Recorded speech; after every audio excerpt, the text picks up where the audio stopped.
Thấy chưa, con thấy có những chuyện rất nhỏ đôi khi nàng dâu không có chú ý là mẹ chồng mình hay giận, mà giận lại bỏ đi mà mẹ chồng không có nói. Vậy thì con dâu nào cũng vậy, cũng nên tìm hiểu và chia sẻ nhiều hơn với mẹ chồng để ta hiểu những cái điều thầm kín của mẹ. Thấy nhiều khi mẹ chồng tuổi mà nàng dâu đâu có biết được. Nhớ rồi. nữa làm dâu phải thân thiện với mẹ chồng chút xíu nha. Con nói nhiều lắm, chú yên tâm. Nói nhiều quá cũng không tốt đâu con. Rồi, bây giờ chúng ta đến cặp mẹ chồng nàng dâu thứ hai nha. Wow. Trời ơi, đẹp quá. Chào cô.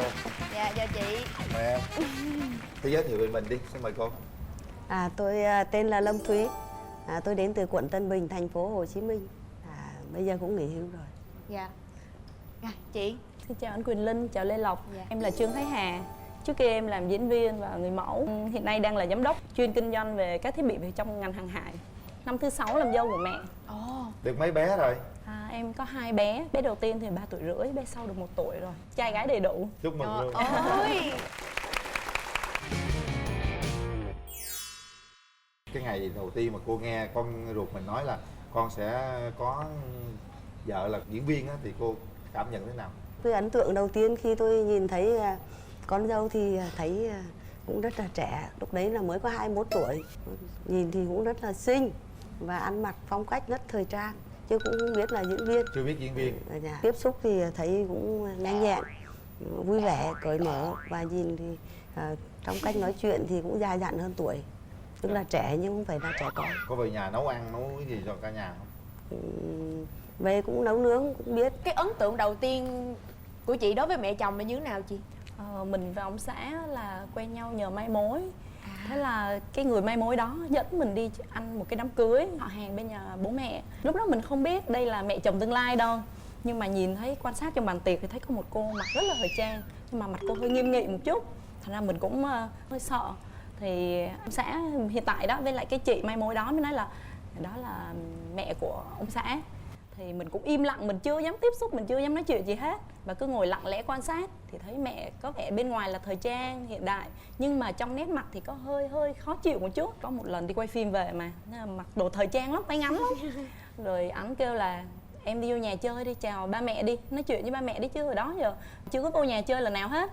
Thì cái mình nghĩ trời ơi, mặc đồ như vậy rồi vô rồi ba mẹ nghĩ sao. Vô thì thấy mẹ ra mở cửa, trời ơi mẹ mặc đồ thời trang hơn mình nữa. Trời ơi, hay dây váy ngắn, đồ thời trang lắm. Trời ơi. Ngắn hơn đúng không? Khi về á, hai mẹ con là hai vùng miền khác nhau á, chị có lo ngại gì không? Mẹ là cái tiếp người sống hiện đại và cởi mở, cho nên là cũng không bao giờ có một cái điều gì để cho mình băn khoăn, mình lo ngại. Bởi vì có gì mẹ không đúng là mẹ chỉ bảo rất là nhẹ nhàng, tâm lý, và cũng không bao giờ nói nặng lời hết. Nên là với lại được thêm cái nữa là mình tự tin, mình rất là tự tin về khả năng làm con dâu của mình.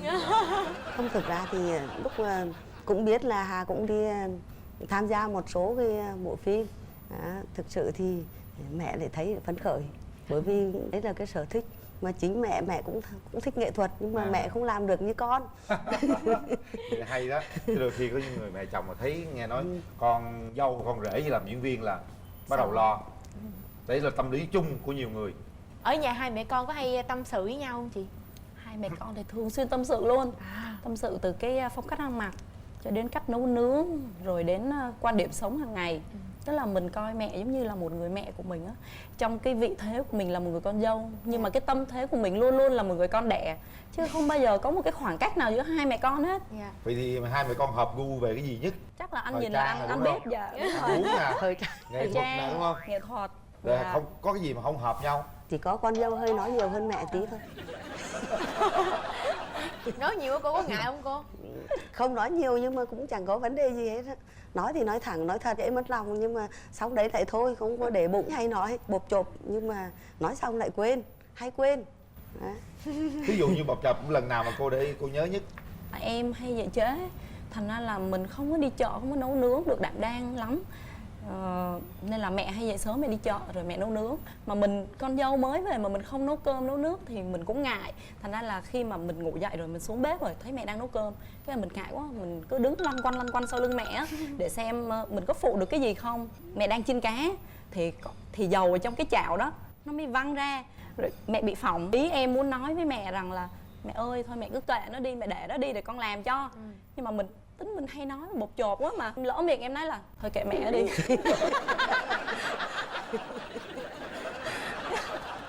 Không biết lúc đó mẹ nghĩ cái gì. Lúc đó trời sợ lắm, sợ mẹ quay qua mẹ trách. Ý em lúc đó nói sao là không rút lại lại nói em xin lỗi mẹ, dạ con nói nhầm. dạ có.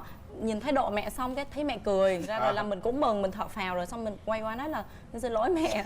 Thế là tại con lớn rồi, con muốn nói là thôi kệ nó đi mẹ. Con nói lồ người ta hay nói. Còn chuyện gì sốc hơn không? Cũng còn nhiều chuyện sốc lắm đấy. Chuyện gì cô? Cái lỗi quá chiều chồng. Con nghĩ cũng tốt chứ cô. Nhưng mà cái gì quá cũng không nên. Chứ cụ thể một cái chuyện gì? Cụ thể là bây giờ cái thính giác thì quá tốt. Đó, ở đường xá bao nhiêu cái xe chạy như vậy nhưng mà cách khoảng 50 không khoảng 20 mét thôi là đã nghe được tiếng xe Honda của chồng mình rồi, đang làm cái gì trong bếp á, vội vàng vứt đấy chạy là chồng con đã về, chạy ra mở cổng. Rồi anh ơi anh đã về, anh có mệt không, anh có đói không? Thế thấy nói gì, thế lặng lẽ mở cửa, anh cứ xách cặp đi vô. Thế mẹ đứng đấy thấy cũng tội, thế mới bảo kể ra thì mẹ cũng sinh ra chồng nó là mắt mũi miệng đầy đủ mà tại sao từ ngày lấy vợ giờ nó lại bị cái bệnh chậm nói. Không nói gì cả. Thế mẹ thấy buồn thì mẹ bảo thôi được, để mẹ tìm cách chữa cho. Thế thì ngày hôm sau mẹ mới chỉ là ngày hôm sau con cứ ăn mặc cho đẹp, trang điểm nhẹ nhẹ một chút. Thấy tiếng chồng về vẫn ra nhưng mà không nói, chỉ có gật một cái rồi xong rồi bye đi. Thì ông ta sẽ hỏi là em đi đâu đấy, thế nói chuyện trước mình cái bệnh đấy rồi. Đấy, với một cái nữa là hay quá lo lắng, lo quá, lo con, lo chồng, lo đủ thứ. Lần nào em cũng nghe tiếng xe là biết chồng mình về hả? Có khi nào nhầm không? Cũng có, nếu mà nói là 10 lần cả 10 thì không chính xác. Nhưng mà cũng có một lần hí hửng lắm, đang nấu cơm phụ mẹ, cái nghe tiếng xe chạy ra, mở cổng ra, đang định la lên mừng rỡ. Nhưng mà thì ra là chồng mẹ chứ không phải chồng em. Tại bữa đó là ba chồng em lấy xe của chồng em. Cái này trời ơi, lúc đó quê quá, kêu mẹ chồng, mẹ không phải chồng con. Mẹ chồng nàng dâu này hợp nhau quá nha. Dạ. Có điều gì mà cô chưa ưng ở chị không? Thực ra thì cũng chẳng có cái gì là không ưng cả, chỉ có những cái điều mà vừa nói xong đấy thôi. Có khi nói nhiều thì chồng cũng lại bực bội, nó đi đây đi đó thì về lại mát mẹ. Đàn ông khi vui thì nhiều phụ nữ lắm, nhưng mà khi buồn cũng chỉ có một mình con thì chẳng có ai đâu. Nên là con cứ yên tâm cái chuyện đấy. Có nào con dâu làm lố chuyện gì không? Cũng chưa có cái gì cả. Con dâu này thì cũng rất là lịch sự, biết nghe lời mẹ, ngoan, biết chăm lo gia đình. Nói chung là cũng mẹ cũng khá hài lòng về con dâu này. Rồi, để chúng ta xem người thứ ba sẽ nói thế nào nha. Có những lúc thì vợ rất là căng thẳng, đặc biệt là những công việc gia đình, chăm con cái.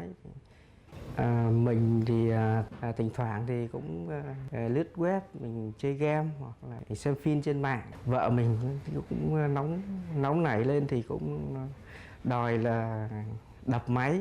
Đối với mẹ thì mẹ rất tôn trọng cái quyền tự do của con cái, thì mẹ chủ yếu là giáo dục bằng cái lời nói. Mẹ ruột thì giáo dục bằng lời nói, lời khuyên. Còn vợ thì giáo dục bằng đập cái máy. Không biết có phải đây là chiêu của cô không cô? Đập máy chứ không phải đâu, em chưa bao giờ mà em Hù đập nữa được đúng cái không? gì hết. Đúng rồi, mình hù thôi. Tại vì ông xã em á thì được cái là không có đi nhậu, không hút thuốc, không có hay đi chơi la cà, không uống cà phê. Thế là nhiều khi công việc thì căng thẳng quá, rồi chỉ biết cách giải trí là chơi game thôi. Rồi nhiều khi mình thấy mình chăm con cả ngày rồi mình đi làm nhiều việc rồi mình về mình cũng muốn tâm sự với chồng, mà tới lúc tối muốn tâm sự thì lại đi xuống chơi game. Thế là chắc chắn là cũng phải có những lúc mâu thuẫn. Mâu thuẫn thì bởi vì hai mẹ con hợp nhau mà, nên là mắc mẹ cũng có những lúc mà mẹ đòi xuống không tắt đi á là rút điện ra, hoặc là cắt cầu dao, hoặc là đập máy luôn. Thế xong rồi cũng tắt rồi cũng đi lên lầu, nhưng mà được 2-3 hôm rồi cũng đâu vào đấy à. Khi mà hai mẹ con làm đủ mọi biện pháp căng thẳng thì không nghe, tới lúc hai mẹ con không ai nói gì hết, kêu là thôi đành chấp nhận thì không chơi nữa. Hay quá ta. Cái này cũng là cái hay đó. Nhiều khi nó càng nói càng tức, không nói thì thôi. Thì thôi. Đúng không? Thì hai mẹ chồng này hợp tác để gọi là trị con đúng không? cô có mong muốn con dâu mình thay đổi điều gì không? Mẹ cũng chỉ mong là con cũng bớt nói lại, tức là chuẩn lại. 3 câu mình chắt lọc lại, mình nói một câu cho nó chuẩn xác. Thế thì lời nói thì cũng không có mất tiền mua, mình lựa lời để nói để cho chồng con ghi nhận, nó sửa đổi thì vẫn hay hơn. Thế còn nữa thì cũng đừng quá lo lắng, tất cả có cái mọi việc lo đôi khi cũng chẳng được cái việc gì, thế là cứ bình tĩnh. Chỉ có muốn thay đổi là nói ít lại thôi, nói cái gì chuẩn xác cái đó ha. Còn em có mong muốn điều gì với mẹ mình không? Điều mà em muốn nói nhất đó là con yêu mẹ, thực sự từ trong đáy lòng của con. Bởi vì đối với ai cũng vậy, cái quan trọng nhất là cái gia đình. Khi mà mình có những cái sóng gió bên ngoài xã hội, mình có những áp lực, thì gia đình là điểm tựa duy nhất của mình. Và nhất là những lúc mà vợ chồng có mâu thuẫn thì mẹ lại là cái điểm tựa càng vững chắc hơn cho mình nữa. Nên là con chỉ mong mẹ giữ gìn sức khỏe, rồi luôn sống vui vẻ hạnh phúc với bọn con. Chúng ta sẽ nghe ông xã của em mong muốn hai người thay đổi thế nào. Con muốn gửi lời đến mẹ thì luôn bên các con các cháu và sum vầy gia đình hạnh phúc. Anh muốn gửi lời đến bà xã. Anh cũng mong là bà xã luôn tin tưởng, quan tâm, suy nghĩ, luôn vui vẻ, hạnh phúc bên chồng và các con. Tự nhiên thấy xúc động quá. Tại vì chồng em á, là thuộc cái tiếp người ít nói, rất là ít khi mà chia sẻ cái tình cảm ra bên ngoài, ít khi bộc lộ lắm. Tới 6 năm nay từ khi mà lấy nhau rồi, chưa từng một lần nói anh yêu em. Nên là thấy nói ra như vậy á, thấy xúc động lắm. Rồi, cảm ơn cô với em đã tham gia chương trình và chia sẻ những cái điều khúc mắc ở trong cuộc sống. Và sẵn đây thì em có hứa gì với mẹ chồng hay không? Con hứa với mẹ là con nghĩ là từ nay con sẽ ít nói bớt lại. Và nói nó có nội dung chính xác hơn hả cô ạ? Đúng rồi, nói đâu thì chúng đó. Và đừng có la chồng la con trước mặt mẹ nữa nha. Dạ. Rồi, cô muốn nói gì với con dâu của mình không? Mẹ cũng mong muốn con cũng sẽ là vun đắp được cái gia đình mình. Cái đời người phụ nữ quan trọng nhất đấy là có một gia đình hạnh phúc. Đây là món quà của chương trình Mẹ chồng nàng dâu gửi tặng cho gia đình để chúng ta nhớ mãi ngày hôm nay được lên sóng truyền hình, được chia sẻ câu chuyện với khán giả truyền hình. Chúc chúng ta thật sự là hạnh phúc và thành công rực rỡ trong cuộc sống. Con xin được gửi tặng bác sản phẩm thực phẩm chức năng Nato Enzyme giúp ngăn ngừa tai biến đột quỵ, sản phẩm từ Nhật Bản. Còn đây, em xin gửi tặng chị Natrogen, sản phẩm là giải độc gan. Thưa quý vị, chương trình đến đây xin phép được tạm ngừng và hẹn gặp lại khung giờ rất quen thuộc quý vị nhé.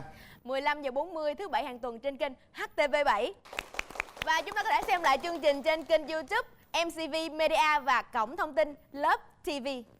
Lê Lộc và Quỳnh Linh xin chào tạm biệt, hẹn gặp lại.